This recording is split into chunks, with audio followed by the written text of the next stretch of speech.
qu'il était bel et bien avec lui. Et Jésus a dit que la même chose arriverait dans les derniers jours.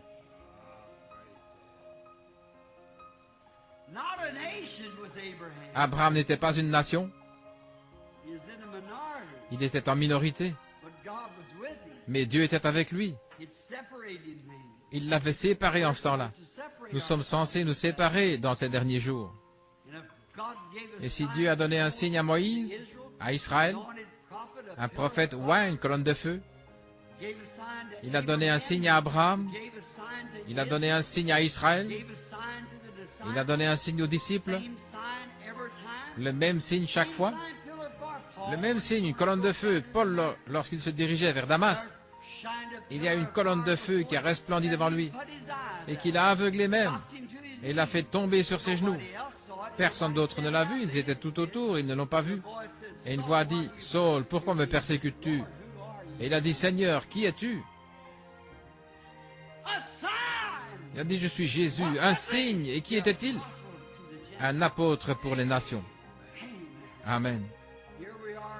Et nous voici à la fin des temps, venant de l'Est et de l'Ouest, du Nord et du Sud. Que faisons-nous? Nous nous préparons pour cet enlèvement. Nous nous préparons, nous tenons tranquilles pendant quelques minutes jusqu'à ce que chaque fibre soit remplie du Saint-Esprit. C'est alors qu'elle montera. Voilà là. Il appelle son peuple à se rassembler dans la véritable unité avec lui-même, parce qu'il s'agit de son Saint-Esprit. Par un seul esprit, nous sommes tous individuellement baptisés dans un seul corps, collectivement, le corps de Jésus-Christ. Et Jésus-Christ vivant avec son esprit dans notre chair est en train de servir l'Église et de faire les mêmes choses qu'il a faites comme signe, comme bannière pour le monde de ce que nous sommes dans les derniers jours, nous préparant pour l'enlèvement. Oh, je l'aime, pas vous?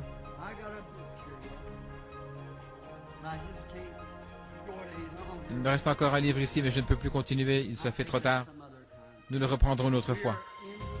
Nous sommes à la fin, l'unité. Êtes-vous tellement un avec Dieu? Il va falloir que vous le soyez. Oui, il faudra que vous soyez un avec lui. Que la pensée qui est en Christ soit en vous. Oui, Christ, sa propre pensée en vous, va reconnaître chaque parole.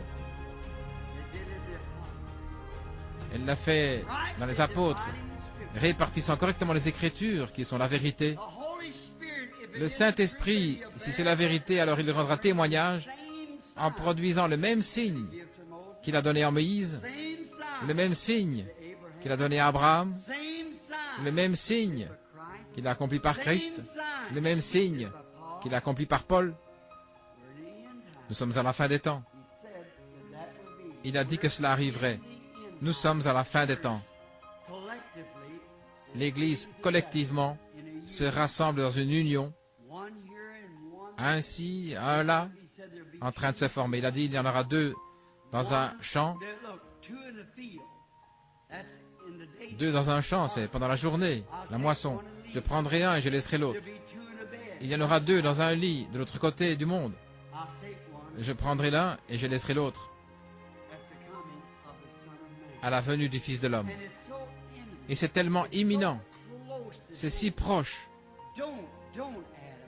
Ne le faites pas, ne le faites surtout pas. Adam, Adam, Ève, Adam. Laissez-moi vous le crier bien fort. N'écoutez plus le mensonge du diable. Restez avec la parole de Dieu.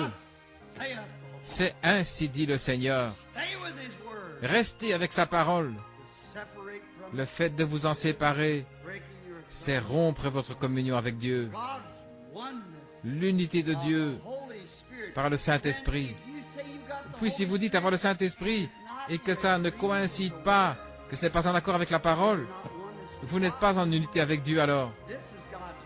Ceci est l'unité de Dieu. Lorsque votre esprit s'accorde avec cette parole et la manifeste et fait de cette parole une puissance pour agir comme elle l'a fait là-bas, disons-le ensemble.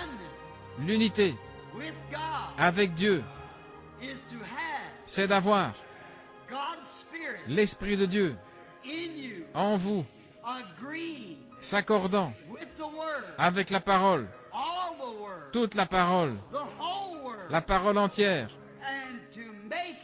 et de la faire se manifester en puissance. Vous y voilà. Ça, c'est l'unité avec Dieu.